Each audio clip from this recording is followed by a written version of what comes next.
I love not living in a city.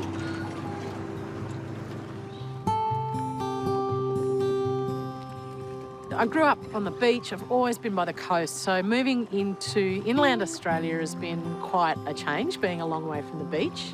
And I love water. Learning how to use the kayak, and it's just a way to interact with the water, even here in the cold weather. I think water, earth, you know, all those things are very elemental, like they're just part of who we are as humans.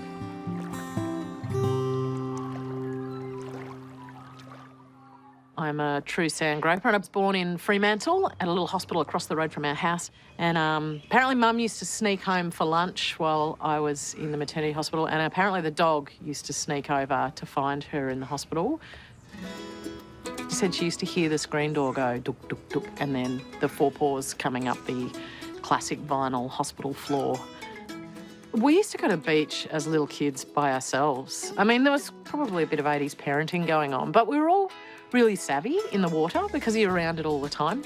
And my dad was a fisherman, like a commercial fisherman, so we were always on boats. I think a lot of these really could be divided into photographs of me fishing or waiting on wharves. It's one of the greatest moments of my life. I think it's probably the first time I was allowed to drive the boat. I don't know, I feel happy looking at it. It makes me want to go back there immediately. That's kind of about as happy as I get. Oh, that's my first beautiful chicken, Charlie, and like total 80s school, we hatched them in the electric fry pan in the classroom at Easter. And the teacher was like, who would like to, and like before she had the question out, like I had the most vertical hand you've ever seen in your life. I would like to take those little chickens home. And I don't even know if my parents knew, but I came home with like 5 or 6 little tiny chickens, and they lived in my bedroom for ages in a cardboard box under the lamp to keep them warm. And then finally Mum was like, they need to go outside. Because Squiddy is actually my second grown-up dog love. This is my boy Zebedee. We were both puppies when we met. We used to call him the land shark because of those ears. In the long grass, they look like shark fins. Neither of my parents were gardeners. It's something that I guess, and something that I think has been really important to me with finding gardening and landscaping, was finding that way I could be physical in a different way. Like I wasn't really sporty. I was overweight a lot, you know, low self-esteem as a teenager. And then to get into my 20s and find this thing that I was good at, felt like a language I already spoke when I started to learn. I was like, oh yeah, this makes a lot of sense to me. But then to be able to physically be strong, be able to enact an idea, you know, have an idea and make it, it really was that counterpoint to what I just never found as a teenager, apart from wanting to be outside. And my interest in plants is for their flavour. My interest in plants is for their colour. My interest in plants is for the sound they make. My interest in plants is for that creative outlet that I think they give me. And for me personally, they feed ideas of every kind. So if I'm walking in the bush, I might be observing a combination of textures that I think is really inspiring. I might not want to recreate that, but I might sort of put it in my little mental pocket to think, oh, I want to do that somewhere in a garden. Walking in natural places, you can still learn a lot as a gardener. Like I learn a lot about kind of the nuance of where plants place themselves. So just under a rock or the base of a rotting log. I mean, that's where they are because of the conditions there. So the water's running off the stone or the wood is rotting down. But I think it also makes for nice compositions in gardens to not just put things in the middle.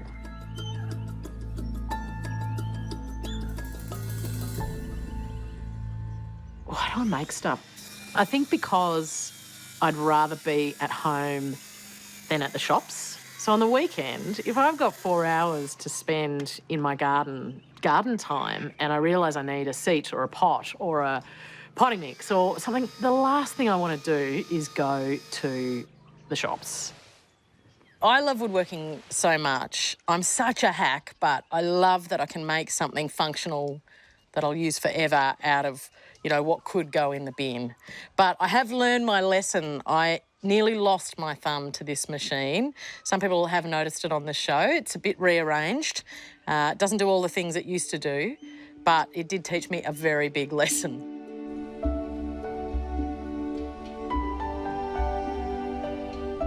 One of the great joys of pulling parts of this little old cottage apart was all of these amazing materials that might have been broken or rotten at one end, but then you get this incredible timber.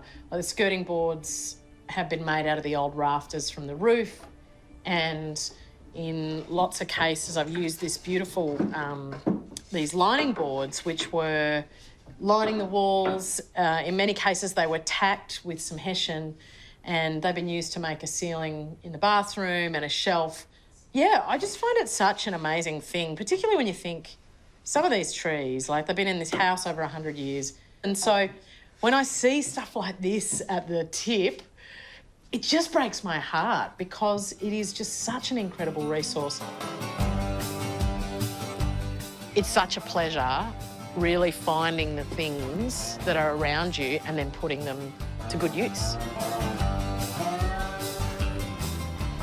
Pretty sure you could grow an epic zygo cactus or something in that.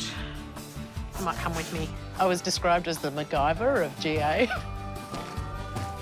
That's a nice pond. Sunshine yellow. So many projects, so little time.